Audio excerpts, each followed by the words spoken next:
Nous allons passer maintenant au sport. Ce soir, on va parler de la reprise de plusieurs championnats majeurs sur le continent, championnat de football bien sûr. On parlera aussi de la Coupe de France, le PSG, grand favori, et puis le championnat d'Angleterre, l'épilogue, la 38e journée. Nous allons faire le point de tout cela tout de suite avec Michel Takpa. Bonsoir. Bonsoir Samuel, bonsoir à tout le monde. Plusieurs championnats majeurs de football sont sur le point de reprendre en Afrique, à commencer par celui du Maroc lundi 20 juillet, qui sera suivi de ceux de Tunisie le 2 août et d'Égypte le 6 août sur fond de poursuite d'épidémie à nouveau coronavirus. Tous les championnats nationaux, sauf celui du Burundi, avaient été arrêtés en raison de l'épidémie qui se propageait sur le continent. Michel Takpa, est-ce qu'aujourd'hui, la reprise de ces championnats sur le continent, l'Afrique a-t-elle les moyens qu'ont mis les grands championnats européens pour assurer la sécurité de leurs joueurs et du staff? C'est la question qu'on se pose. C'est vrai que une partie de l'Afrique, et quand je parle d'une partie de l'Afrique, ce sont ces pays que vous avez cités, le Maroc, il y a aussi la Tunisie, l'Égypte, la Zambie, qui vont commencer ou bien continuer leur championnat. On se pose la question si ces pays ont de véritables moyens, comme on l'a déjà vu en Allemagne, aussi en Italie. L'Italie qui a été très touchée par la pandémie, sans oublier l'Espagne. Mais je pense que c'est une décision osée de la part de ces différentes fédérations. Vous l'avez dit, le Burundi a continué par jouer en pleine pandémie de Covid-19. On se souvient, l'ancien président, le défunt président Pierre Nkurunziza a d'ailleurs dit que Dieu a purifié les airs du Burundi. Ce championnat a continué, les autres ont cessé.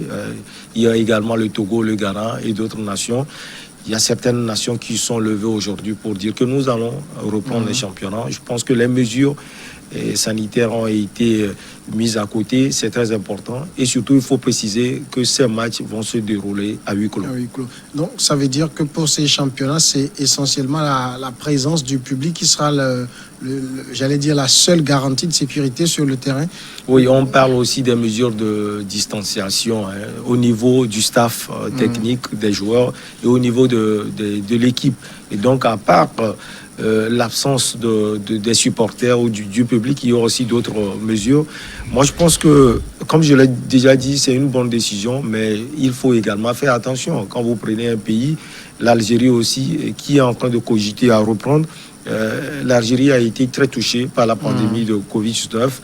Donc, il faut mettre les moyens de côté. Maintenant, la question qu'on se pose, est-ce que ces pays ont les moyens, comme l'ont affiché certaines nations au niveau européen, l'Allemagne, l'Italie et l'Espagne. Ce sont aussi des pays qui ont des joueurs qui sont d'autres origines. Est-ce qu'au moment de la pandémie, la plupart des joueurs ont quitté ces pays ou sont restés dans leur club, comme on l'a vu dans les plus grands clubs européens? Oui, au Maroc et en Tunisie, et surtout en Égypte par exemple, les joueurs sont restés. Vous savez, comme vous l'avez dit, ce sont des joueurs qui jouent dans leur championnat en majorité. Il y a quelques expatriés qui viennent appuyer l'effectif de l'équipe nationale, mais ils sont restés. J'ai eu à faire des recherches sur l'équipe tunisienne. La majorité de ces joueurs qui jouent dans le championnat local sont restés. Bon, maintenant, on sait aussi qu'il y a certains joueurs, quand vous prenez l'Égypte avec Mo Salah, qui ont joué. Mo Salah a joué dans le championnat anglais, la première ligue anglaise. Est-ce qu'il a une expertise véritablement à apporter à ses compatriotes? On sait que c'est quelqu'un qui est très engagé, non seulement dans le social, mais dans le sport, dans son pays. Peut-être qu'il aura à apporter quelque chose par rapport à ce qu'il a vu en première ligue à son pays. C'est des championnats qui reprennent là où on les avait laissés, ou c'est tout repart à nouveau avec une nouvelle saison? Non, ce sont des championnats qui reprennent là où c'est laissé. Quand vous prenez le Ghana, par exemple, le Ghana a décidé d'interrompre son championnat. Donc, ces pays ont décidé de reprendre le championnat là où, justement, le championnat s'est arrêté. Je pense que c'est courageux. Maintenant, il faut aller au tréfonds de cela pour savoir si effectivement les mesures là sont mises à côté pour garantir la sécurité sanitaire et des joueurs du staff. Alors pour les autres pays par exemple qui n'ont pas suspendu leur championnat comme le Togo, le Ghana, qui ont carrément décidé de suspendre, les autres pays qui ne l'ont pas fait, ils vont observer ceci comme j'allais dire des phases pilotes pour voir s'ils peuvent aussi reprendre. Oui, je pense que oui, vous l'avez dit, et c'est le mot adéquat, les phases pilotes ou bien des phases d'expérimentation pour voir la saison prochaine. Le Togo, le colonel Guy Akovi l'a déjà dit que la reprise ce serait entre septembre et octobre. Bon, maintenant, est-ce que le Togo peut avoir aussi quelques conseils du Maroc? On sait que les deux fédérations sont liées, et puis de la Tunisie, on ne sait pas. Mais je pense que c'est une bonne chose pour ces pays qui vont peut-être jouer les journées restantes, 15, 16 ou 14, ça dépend des pays, histoire de voir véritablement si la saison prochaine sera cela. Moi, je dis il faut apprendre finalement à vivre avec cette pandémie. Et je pense que c'est là où je dis que c'est non seulement osé pour ces différentes fédérations, mais aussi courageux. Maintenant, cette phase va sans doute leur permettre de pouvoir avoir une certaine expérience pour les saisons à venir. Mais ça fait encore beaucoup de journées que ces pays ont à livrer. Oui, il y a beaucoup de journées. Quand vous prenez par exemple la Tunisie, il reste 14 ou 15. L'Égypte également, c'est beaucoup. La Zambie également, et c'est très osé. Parce que quand vous voyez tous ces pays, c'est au niveau de l'Afrique du Nord. La Zambie aussi est décidée à reprendre le championnat. Et on peut aussi féliciter le Burundi. Je n'ai pas été en profondeur pour voir comment ça s'est finalement passé en Burundi. Mais on reviendra et on verra si le Burundi aussi du football peut apporter quelque chose aux autres nations qui l'entourent. Ah donc, de toute façon, côté football, la vie reprend. Oui, côté football, la vie reprend et je pense que les Européens nous ont habitués à cela, même si ce ne sont pas toutes les nations au niveau du vieux continent qui ont repris. L'Italie a repris, l'Allemagne a repris, l'Espagne a repris. Et moi, j'ai surtout apprécié le courage de l'Italie et de l'Espagne. Vous savez que ces deux pays ne sont pas aussi touchés comme l'Allemagne.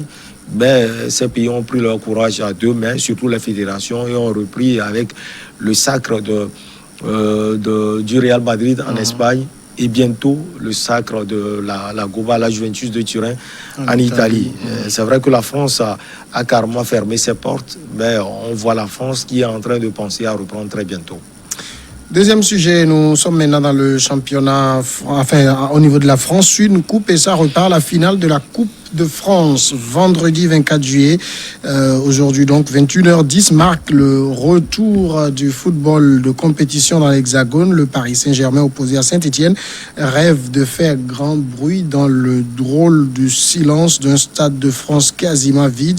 La doyenne des coupes en a vu beaucoup depuis sa création en 1917, mais cette fois-ci, il s'agira bien d'une première.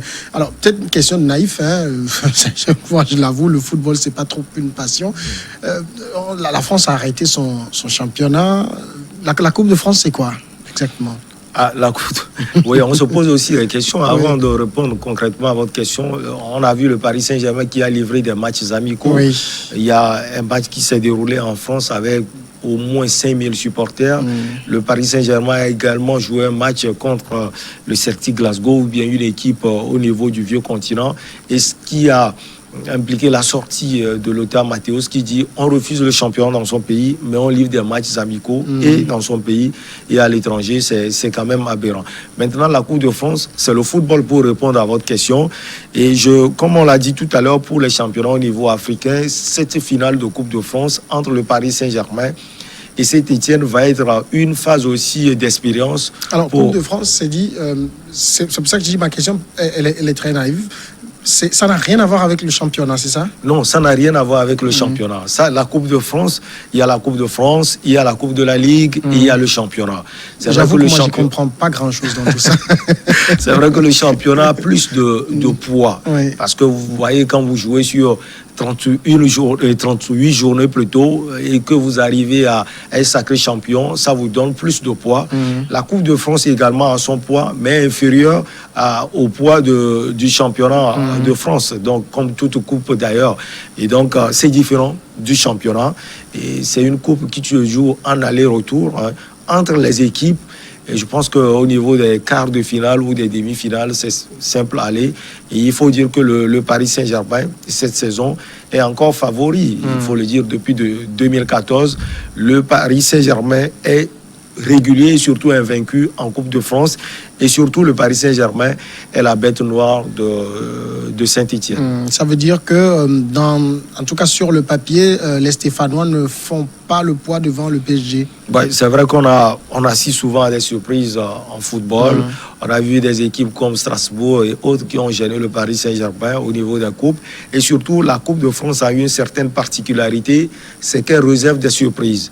Et donc, c'est vrai que je l'ai dit, le Paris Saint-Germain, c'est la bête noire pour les Stéphanois, l'équipe de Saint-Étienne. Mais attention, c'est une coupe qui va se jouer, ou bien une finale qui va se jouer sur 90 minutes. Et donc, les forces peuvent être décuplées à tous les niveaux, au niveau de ces joueurs stéphanois, pour pouvoir essayer de bousculer une équipe en force du Paris Saint-Germain. Une équipe en force, parce que quand vous demandez même à un petit de la rue, composez-moi l'équipe du Paris Saint-Germain, il peut vous faire cela parce qu'il sait que dans cette équipe, il y a Mauro et Emmanuel Icardi qui est devant, il y a Kylian Mbappé qui est devant, il y a Neymar qui est devant, il y a aussi Dybala qui peut jouer en tant que milieu de terrain et devant. La défense sera contrôlée par Thiago Silva, même s'il est en partance, ça sera sans doute son dernier match.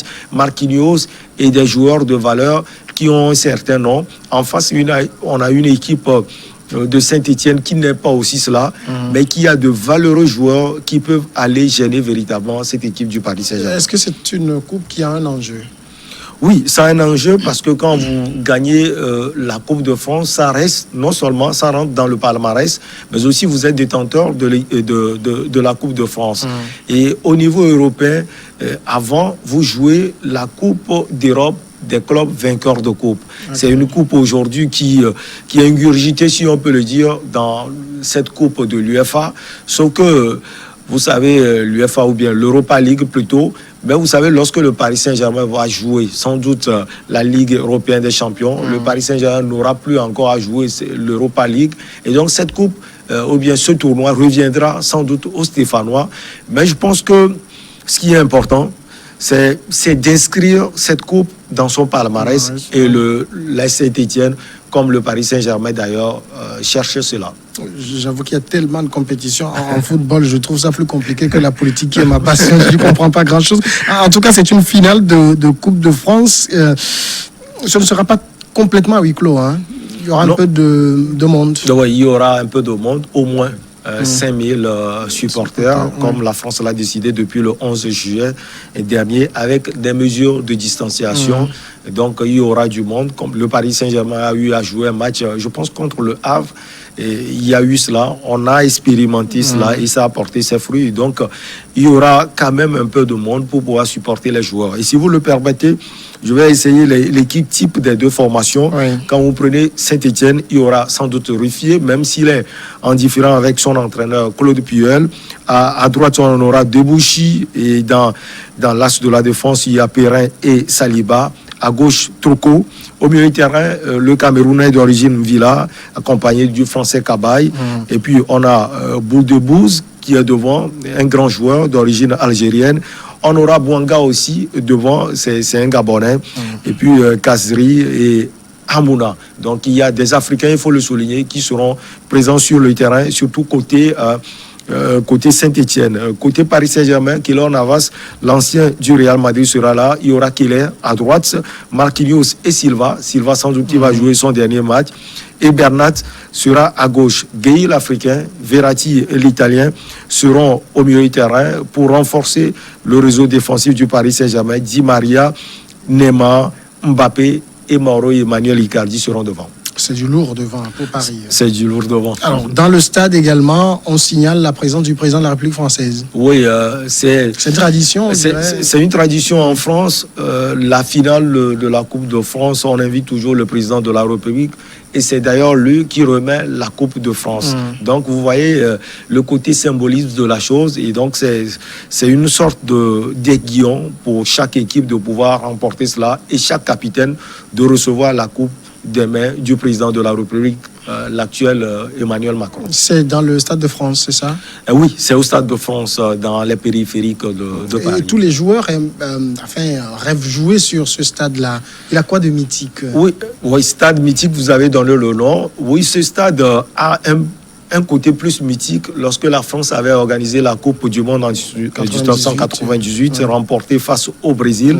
C'est d'ailleurs dans ce stade que la finale a été jouée. Et donc, c'est vrai que tous les joueurs français surtout rêvent de jouer, surtout les joueurs qui sont au bas de l'échelle, parce que les internationaux ont l'habitude de jouer au Stade de France quand l'équipe nationale de France a des matchs, même si la France a aussi l'habitude là de pouvoir jouer ces matchs internationaux dans différentes villes au niveau de la France. Vous savez, la France n'est pas aussi comme le Togo ou des pays africains où l'essentiel des terrains praticables sont au niveau de la capitale. Mais le Stade de France reste ce stade de rêve pour tout joueur français et surtout les joueurs qui sont au bas de l'échelle. Bon, il faut peut-être leur poser la question de savoir pourquoi. Troisième sujet, le championnat d'Angleterre. Maintenant, la 38e journée, donc l'épilogue. Quelle est l'affiche? Ou les affiches? Bon, les confrontations, je ne les ai pas en tête. Mais ce que j'ai, c'est que cette dernière journée va sans doute être difficile pour certaines équipes. Quand vous prenez le classement, c'est vrai que Liverpool est déjà sacré champion. Il y a Manchester City qui est aussi sûr d'être deuxième et de discuter la Ligue européenne des champions. Il y aura bataille entre Manchester United et Chelsea. Les deux formations ont 63 points. Et donc, Chelsea va chercher à occuper la troisième place, comme Manchester United également. Derrière, il y a les Forces de Leicester, l'équipe dirigée par Brendan Rodgers, qui a fait un travail énorme cette saison. On voit cette formation même en deuxième position, parce que derrière Liverpool, la bataille était entre Leicester et puis Manchester City à un moment donné, mais la régularité a été plus du côté des Sky Blues, l'équipe de Pep Guardiola. Donc Leicester a 62 points. Leicester aussi peut occuper, attention, la troisième place si Manchester United et Chelsea arrivent à tomber. Et derrière, la surprenante équipe de Nuno Espirito Gomes, les Wolves, qui occupe la sixième place. Une année extraordinaire pour une modeste équipe qui est venue véritablement bousculer les cartes au niveau de la Première Ligue. Sans oublier Tottenham, 7e, 58 points. José Mourinho aussi, qui est arrivé et qui a hérité d'une formation aussi diminuée sur le plan résultat, avec l'Argentin qui est parti, mais qui a laissé tellement de traces au niveau de Tottenham. Et on a d'autres équipes, mais il faut aussi préciser que Norwich, Bournemouth, retourne en deuxième division. En deuxième division. Alors, ça veut dire que pour la première, la deuxième place, ça c'est déjà acquis. Oui. Ça va se jouer sur la troisième et le classement pour les autres. Oui, la troisième, la cinquième et éventuellement la sixième place pour les autres. Donc ça va véritablement faire rage. Mais je pense que les Wolves ne vont pas trop gêner le trio de tête ou bien la troisième place, parce qu'ils ont 59 points. S'ils gagnent même, ils auront 62 points. Eux occuperont sans doute la place de Leicester qui est cinquième. Donc la troisième place se joue entre Leicester, Chelsea et Manchester United. Il faut aussi souligner que Arsenal a vu du feu cette saison. L'équipe des Gunners est 10e avec 53 points. On peut comprendre, hein. C'est une équipe qui enchaînait le bon et le moins bon depuis le départ de leur entraîneur français, Arsène Wenger. Alors, pour Liverpool, l'enjeu sera de terminer en toute beauté. Oui, l'enjeu sera de terminer en toute beauté, même si on a vu une équipe de Liverpool qui n'est plus la même équipe depuis le sacre. Bon, on peut comprendre parce que l'équipe a du relâchement. L'équipe a donné tellement, s'est donné tellement sur le terrain pour pouvoir avoir ce titre. Surtout qu'il faut creuser l'écart parce que Manchester City était derrière. On ne voulait pas répéter les erreurs de l'année écoulée. Mais déjà, le titre en poche, Liverpool a commencé par réfléchir un peu, même si une formation de Jürgen Klopp qui est arrivée à battre celle de Frank Lampard, Chelsea, 5 buts contre 3 le week-end écoulé. L'essentiel maintenant, c'est de terminer, comme vous l'avez dit, en toute beauté. Alors voilà, on a épuisé nos sujets. Moi, j'ai un sujet qui me tient aussi à cœur et sur lequel je vais bien vous entendre. C'est le Ballon d'Or qui ne sera pas attribué cette année. Certains parlent d'une décision, j'allais dire unique. Qu'est-ce que vous en pensez?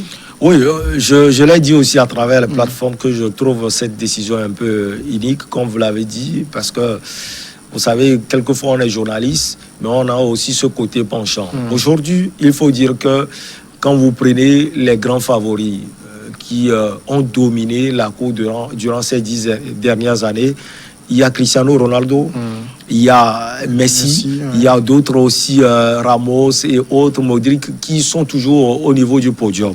Mais quand vous prenez Messi cette année, on peut dire qu'il est KO, parce que la saison risque d'être blanche pour le FC Barcelone, parce que le FC Barcelone n'est pas champion au niveau de l'Espagne, n'a pas gagné la Coupe del Rey, c'est-à-dire la Coupe du Roi. Et puis, le FC Barcelone va jouer le match retour des quarts de finale contre une équipe de Napoli qui est en forme. On voit la forme actuelle du FC Barcelone.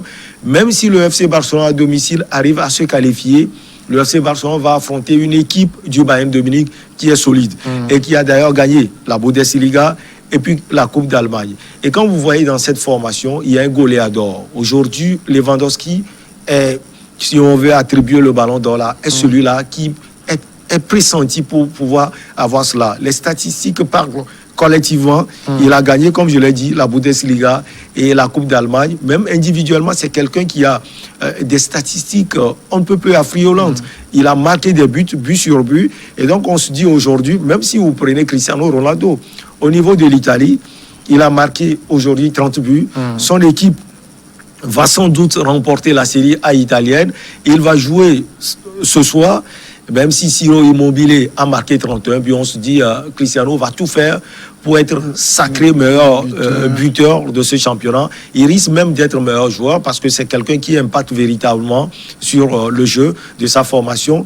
La Goba, la Juventus de Turin, est aussi en course pour la Ligue européenne des champions. Et donc, on n'a pas compris, même si France Football nous a avancé des arguments, je n'ai pas été en profondeur pour voir, mais ce que je retiens, c'est que France Football dit, puisque certains championnats se sont arrêtés dans le vieux continent, on ne peut pas attribuer le ballon d'or. On sait que le championnat de France n'a pas été à terme et qu'il y a des joueurs au niveau du Paris Saint-Germain, notamment Kylian Mbappé, que France Football veut aussi propulser. Sauf qu'aujourd'hui, moi je le vois devenir un grand joueur, mais on ne peut pas aujourd'hui mettre Kylian Mbappé devant les grands. On peut comprendre, mais moi, franchement, je me dis que finalement, France Football, est-ce que l'attribution de ces ballons d'or n'avantage pas certaines stars? Je ne vais pas donner les noms. Lionel Messi notamment. Sans doute, parce qu'il est hors course pour cette saison. Mais l'argument de France Football aussi, ça se vaut, j'allais dire, parce que quand on regarde au niveau des championnats, certains sont arrêtés, certains ont repris. Il n'y a pas d'équilibre au niveau des championnats pour jauger un peu les joueurs, même si le ballon d'or se joue plus sur la base du championnat anglais, espagnol comment il y a le troisième qui m'échappe, l'italien. Cet argument, ça tient la route aussi. Vous l'avez dit tout à l'heure que vous ne maîtrisez pas trop les choses, mais vous les maîtrisez. On a l'impression. Oui, il n'y a que le championnat de France qui n'a pas été à terme. Quand on voit l'attribution éternelle de ce ballon d'or. Et quand vous voyez les joueurs qui sont souvent désignés, il n'y a que le championnat de France. Parce que le championnat, par exemple, Batave n'est pas trop pris en compte. Le championnat suisse, belge et autres. Il y a l'Angleterre, il y a l'Italie, il y a l'Espagne, il y a la France. Vous voyez? Or, les autres championnats plutôt, on a pu jouer et ont pris fin. L'Angleterre a pris fin, l'Italie a pris fin et les cadors sont dans ces 3 championnats. C'est pourquoi je l'ai déjà dit. On a l'impression que c'est parce que la France n'a pas pu jouer qu'on n'a pas eu à attribuer le ballon d'or. Bon, on comprend, parce que le ballon d'or est attribué par France Football. Bien sûr. Ben ce n'est pas aussi justifié. Michel Tapa, merci. C'est moi. La pause tout de suite et regard croisé après le journal.